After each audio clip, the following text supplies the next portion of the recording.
इस वक्त की बड़ी खबर आपको बता दें, यूक्रेनी ठिकानों पर रशियन ड्रोन से हमला हुआ है। रूस ने एफपीवी ड्रोन से हमला किया।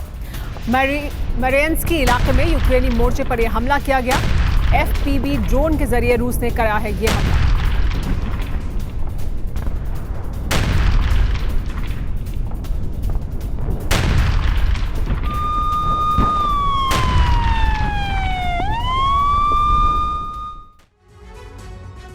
सिर्फ हमास नहीं, लगता है अब फिलिस्तीन नाम का वजूद भी खत्म कर देना ही इजराइल का मकसद है। वेस्ट बैंक में गाजा की तरह ही जबरदस्त रफ्तार में ऑपरेशन चल रहा है। हमास समर्थकों और जेनिन ब्रिगेड को खत्म करने का लक्ष्य बताकर वेस्ट बैंक में दाखिल हुई इजरायली फौज ने कई इलाकों में अपनी कार्रवाई की है।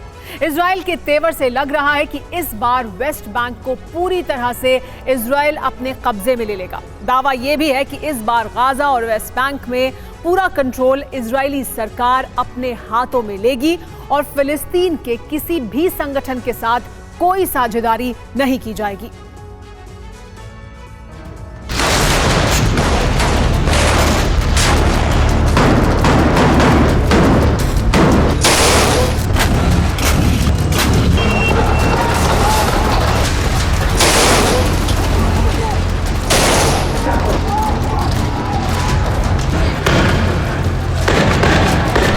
चंद मिनटों में पूरी मैगजीन खाली।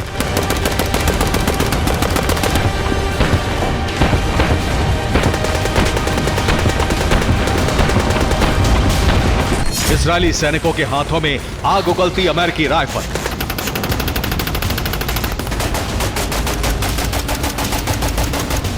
अख्तरबंद गाड़ियों के ऊपर से मशीन गन से गोलियों की बरसात, ग्रेनेड, रॉकेट लॉन्चर और उससे भी घातक टैंक के गोले।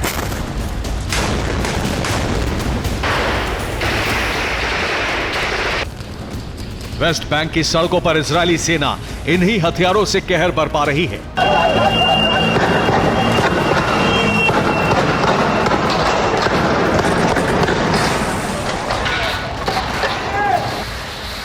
रामल्ला, तुलकर्म और जेनिन जैसे इलाकों में अक्टूबर के दूसरे हफ्ते से इजरायली आर्मी का ऑपरेशन जारी है। हमास के समर्थकों और जेनिन ब्रिगेड के कई लड़ाकों के मारे जाने का दावा किया जा चुका है।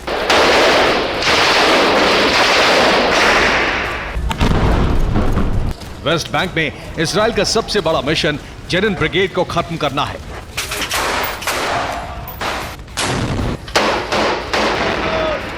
इजरायली सेना ने जेनिन के 2 कमांडरों को ढेर करने का दावा किया है। हालांकि जेनिन ब्रिगेड इस दावे को गलत बता रहा है।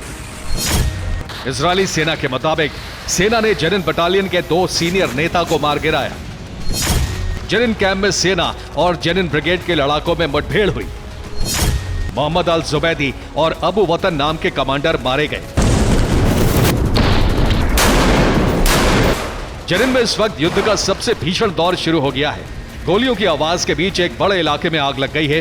रिपोर्ट के मुताबिक सेना विद्रोहियों से निपटने के लिए उनके ठिकानों को जला रही है।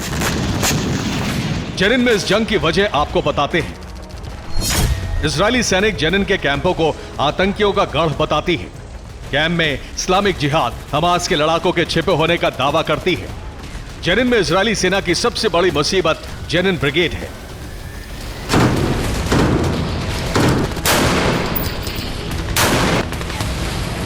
इजराइल में हमास के हमले के बाद से ही इजराइल की सेना ने यहां सर्च अभियान शुरू कर दिया था। जेनिन कैंप में इजराइल के लिए इस वक्त जेनिन ब्रिगेड ही सबसे बड़ी चुनौती है। यह फिलिस्तीन में सबसे नए चरमपंथी गुटों में से एक है। 2021 में पीआईजे के एक लड़ाके जमील अल अमौरी ने इसे बनाया था। जेनिन कैंप में यह संगठन सबसे ज्यादा एक्टिव है और उसे ही ठिकाना माना जाता है।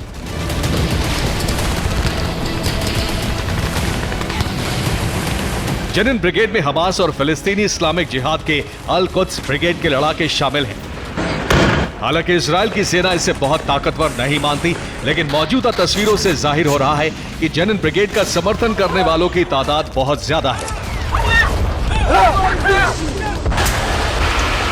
गोलियां बरसाने के अलावा इजरायली फौज यहां कई बुलडोजर के साथ पहुंची है।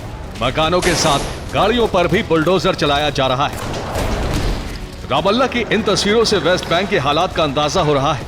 सेना की गाड़ी पर एक साथ कई पेट्रोल बम फेंके गए। इस दौरान कई धमाके और गोलीबारी की आवाज सुनाई देती है। रिपोर्ट के मुताबिक वेस्ट बैंक में इसी तरह लगातार हमले हो रहे हैं।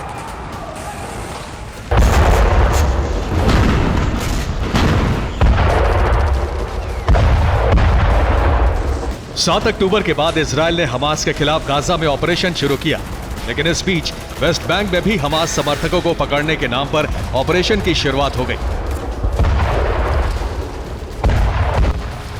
अब सवाल है कि आखिर इजराइल का मकसद क्या हो सकता है। इजराइल के पीएम नेतन्याहू कई बार कह चुके हैं कि उनका मकसद गाजा पर कब्जा करना नहीं है। फिर इजराइल भविष्य में क्या करना चाहता है? सवाल यह भी है कि वेस्ट बैंक में इतनी ताबड़तोड़ कार्रवाई क्यों हो रही है।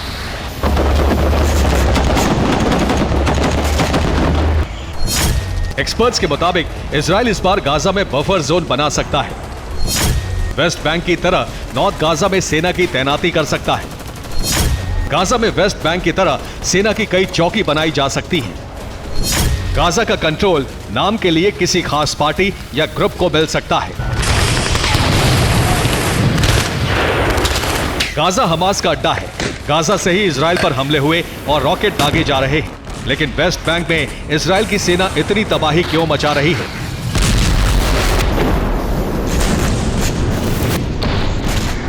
एक तर्क यह भी है कि यह इजराइल का ऑयल मिशन हो सकता है। इतिहास गवाह है कि इजराइल ने जब जब युद्ध किया है, फिलिस्तीन की जमीन का बड़ा हिस्सा इजराइल के कब्जे में गया है। इजराइल क्या चाहता है, इसका इशारा इजरायली खुफिया विभाग के मंत्री गिला गेमेलियल के एक बयान से मिला है। मंत्री गिला गेमेलियल के मुताबिक जंग खत्म होने के बाद दुनिया की तमाम संस्थाएं गाजा को पुनर्स्थापित करने में जुटेंगी। लेकिन मेरा मानना है कि गाजा को फिर से पुनर्स्थापित करने के बजाय विस्थापित किया जाए, उसे दुनिया के किसी और हिस्से में शिफ्ट किया जाए। इस बयान के बाद माना जा रहा है कि इजराइल गाजा, हमास और फिलिस्तीन जैसे तमाम नामों से पूरी तरह से मुक्ति चाहता है, ताकि उसके गैस और तेल के ठिकानों पर किसी तरह का खतरा ना रहे। गाजा और वेस्ट बैंक के करीब कई इलाकों को लेकर इजराइल के बड़े सपने और उम्मीदें हैं।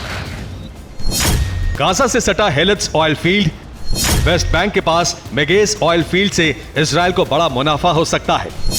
भूमध्य सागर में मौजूद गाजा मरीन गैस फील्ड पर भी इजराइल कब्जा करना चाहता है।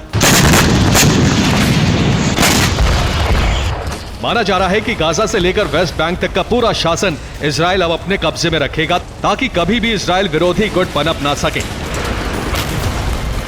इजराइल के लिए यह कोई बड़ी बात नहीं है, क्योंकि वेस्ट बैंक के सिर्फ 40% हिस्से में ही इजराइल का कंट्रोल नहीं है।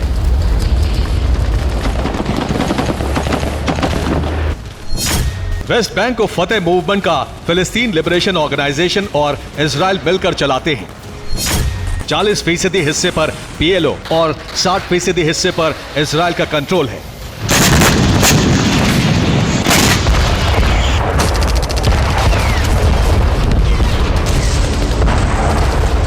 वेस्ट बैंक को कंट्रोल करना इजराइल के लिए इसलिए आसान है क्योंकि वेस्ट बैंक में फिलहाल 3 तरह के इलाके हैं। ऑस्लो समझौते की शर्तों के मुताबिक एरिया ए फिलिस्तीनी प्रशासन और पुलिस नियंत्रण में है।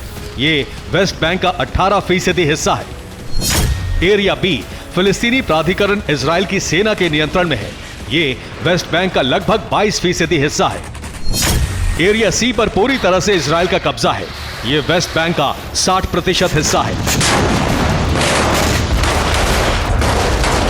माना जा रहा है कि अब इजराइल पूरे सिस्टम पर कंट्रोल करेगा और फिलिस्तीन नाम के वजूद को ही दुनिया से खत्म कर दिया जाएगा। Bureau report, TV9, Bharatvarsh.